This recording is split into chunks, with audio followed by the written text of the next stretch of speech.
In today's episode, I'll discuss where you should invest money in Australia. It's an interesting question because a lot of people have different sort of mediums or should I say instruments they like to invest in. But in today's episode, I'm going to go through a few things. First of all, investing in yourself first. Second of all, the types of investments. Third of all, the returns on each investment. And then finally, what is best and why. Let's get into it. First of all, look, invest in yourself first. And I'll say that really because you can't really do anything if you don't believe that, you want to go somewhere in life. So you really need to get in the right mindset, first of all, to be able to do it. And there's three key dot points I think that people should do. So first of all, invest minimum 1.5 to 5% annual earnings in education. So that means either going and doing courses, either networking is investing in yourself as well. If you wanted to go to like an entrepreneur summit or a business summit or something like that, or it might even be something as simple as just buying a shitload of books or buying a ton of movies that you want to watch, or active sort of testing or something like that'll help you. Second of all, it's read a minimum of 5 books a year. And I'm not a huge book reader, but definitely some of them are really good. I'd include audiobooks in that as well if you're not a great reader. Because you can even use your car space as a good place to, should I say, just actually sit there and listen to books. You'd spend almost the same amount of time in your car in a 4-year uni course as you would actually in uni, to give you an idea. So you could effectively do 2 uni courses at uni just from driving there and back if you drive there. Then finally, it's just network with like-minded individuals or individuals on further on than yourself. And the reason being is you need people that are going to lift you up, number one, and secondly, you need people who can actually take you somewhere. So that's the reason you need to invest in yourself first. Look, there's a couple of rules I'd say for investing in yourself as well I'd like to go through. First of all, you dictate your own results. It's no one's fault for where you are. It's no one's, reason for where you are. It's no one else can dictate where you are except yourself. Secondly, luck is a game of chance. I've mentioned this in previous videos. For everything that you do in life, there's going to be an element of risk. There's going to be an element of opportunity, and you'll never realize an opportunity unless you actually take the chance. A lot of what I'm saying here, though, in terms of taking risk in investing, there's very limited downside and only upside. So you might as well take a shot. That's what you might as well do. Third of all, eliminate time wasters or envious people. Give you a perfect example. I used to love playing PlayStation when I was like 16 or about 20 years old. When I was 21, I flew through my whole PlayStation. I didn't throw it out, I sold it. And I think I've only ever played it twice in my life since I've been 21 from memory. I think one was a late night or something when I was after a party when I was like 21 or 22 or something like that. Another time was just on a boys' weekend where it happened to be there and pissing down rain. So eliminate those time wasters and envious people. You must get rid of envious people immediately, and also let them know that I just don't appreciate people who put me down for doing the right things or being envious of some of your successes, because they must go immediately. They bring you down and they need to be eliminated out of your life immediately, like must. Finally, the biggest one, your network is your net worth. A lot of people say that you're the actual sum of your closest 5 people, and I probably agree with that. I would probably say it's even closer to your closest 1 person that you deal with. So really important there, your network is your net worth. Let's get into some of the types of investments in Australia. I'm going to go through a few: bonds, stocks, businesses, and real estate. Look, what bonds are they're issued by the government and corporations when they want to raise money. By buying a bond, you're giving the issuer a loan in the agreement that they pay back the face value of it in a specified date, and to pay you periodic interest payments, usually twice a year. Stocks, plain and simple, is a share of a company, and it represents a claim to a company's assets and earnings. Businesses, it's basically full ownership of a company, profit from company net earnings. Real estate is ownership of property/dwellings, and you get profit from rent/capital appreciation. So to give everyone an idea, these are the returns we're kind of looking at. Look, Australian bond yield has been somewhere generally between 6 and 4%. Over the recent probably decade, it's been a little bit lower than 4%, but that's generally where it's kind of been. to give everyone an idea. It's look, the bonds are basically for people in finance considered your risk-free rate in most circumstances. So it'll generally hover somewhere near inflation. That's what bonds are. Very almost riskless, quite low returns though.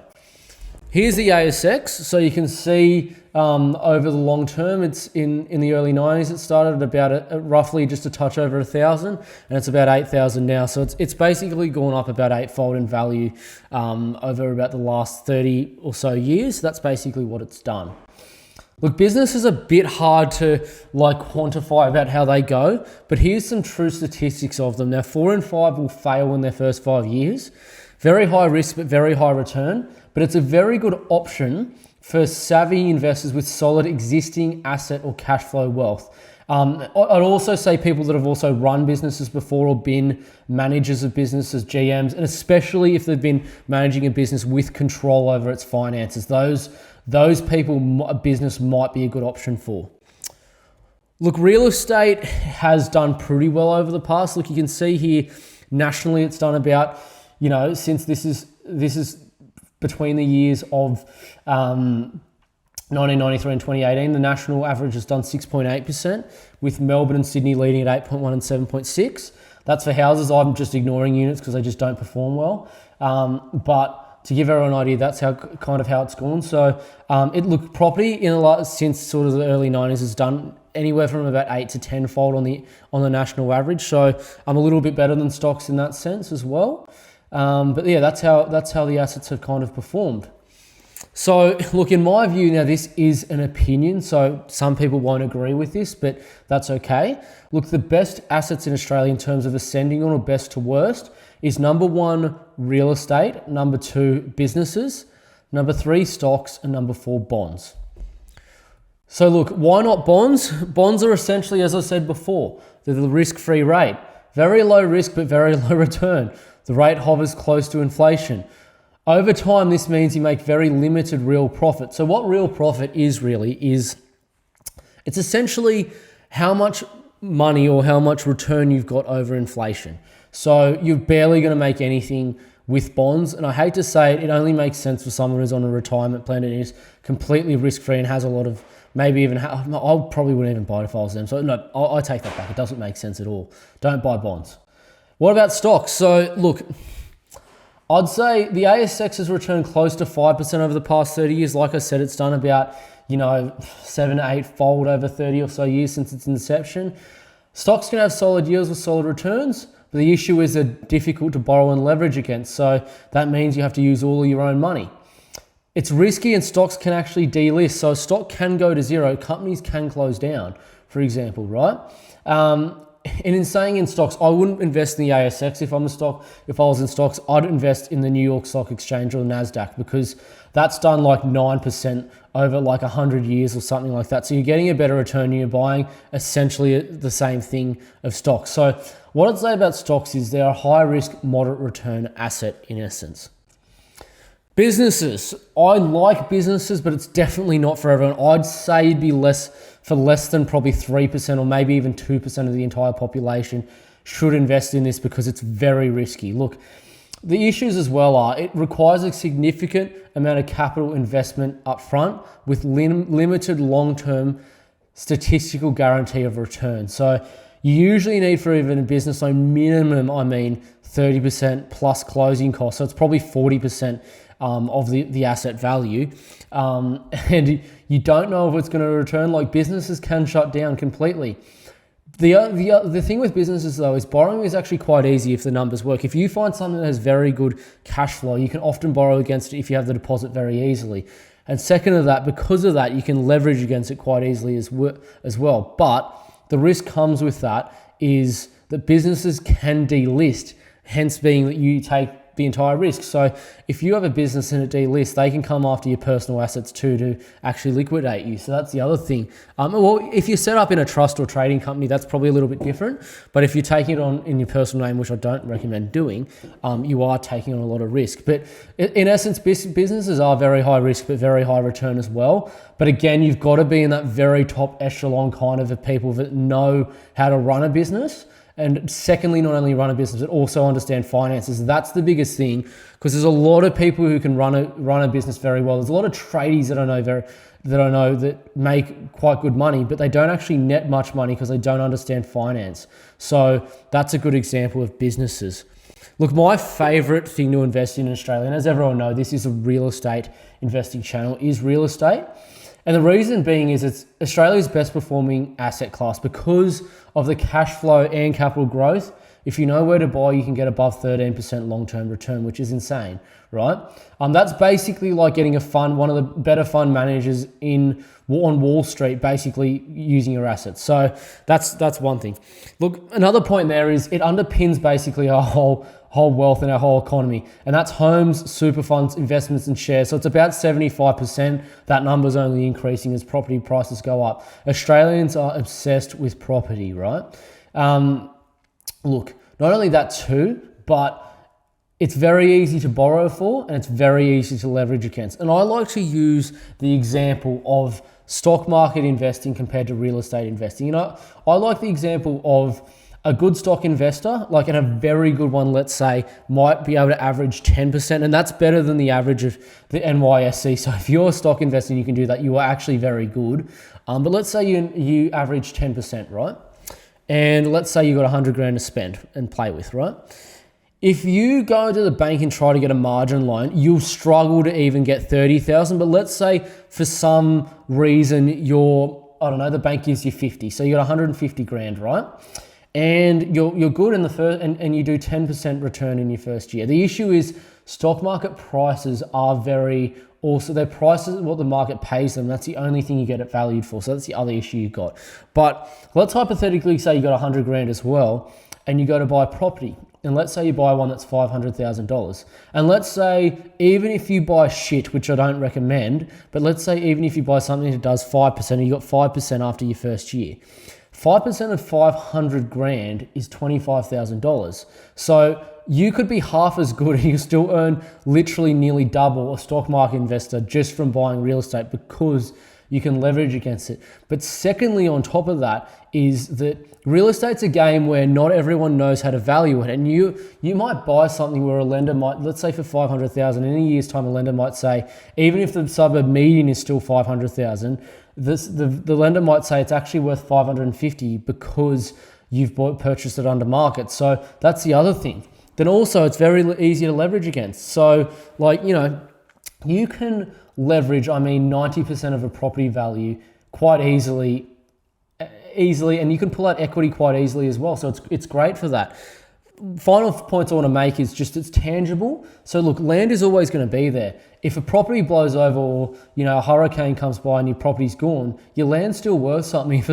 If for example, business or stock, it delists or is in liquidation, there's nothing there. It's worth absolutely nothing. Whereas real estate, you can still sell your land. It's still worth something always. It's tangible. Finally, if you know where to purchase and what to purchase, it is low risk and high return. So, the risk return equation, a lot of people always want high return, but I'd always argue that if you can lower the risk and still get similar return, I'd do that over something with high risk, high return, and that is real estate. So by country mile, it is the best thing to buy in Australia. Look, to finish off this episode, I just want to say thank you to everyone watching, but I'm going to let everyone know that my actual business and actual website is going to, it's basically got this section, and it will be coming, and it might even actually be there by now because it's not me who's actually doing it, it's a developer, but I'm going to have a section called Premier Property. So just go to www.compoundinvest.com.au. Now what Premier Properties are is they're properties with basically long-term average 13% return or above.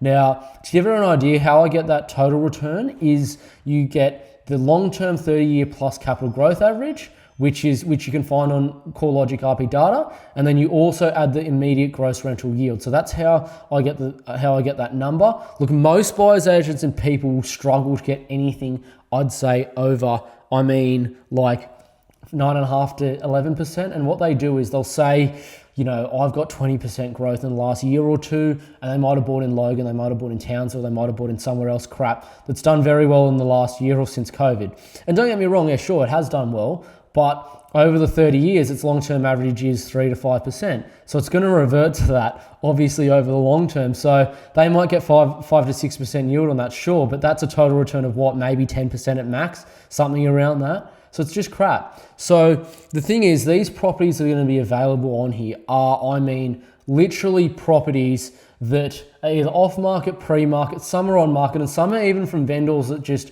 I've met and said, hey, I want to sell, but I just don't want my home to be rummaged through, or I'm an older person, I just want a seamless transaction. So I'll have people like that, and I can connect people to get those deals done with either agents or with direct vendors at times. Obviously, being a buyer's agent, I'm not the selling agent, but I can connect you to what you need to be done. But in saying that, also it's not only for people who are serious about buying, but it's also for people who know other people, such as a friend, a family member, a cousin, someone they meet out who's just struggling. Let them know about it via www.compoundinvest.com.au. You can sign up to and you'll have immediate access. So I'd highly recommend it for a lot of people, especially if you want the best suburbs and best long-term return assets in Australia. Anyway, again, sign up to Premier Properties. Please subscribe to the channel, and I really thank everyone for watching. If you've got anything you'd like me to cover or go through, please request it just by commenting, and I'll see you guys in the next one. Thanks a lot again, and have a great day.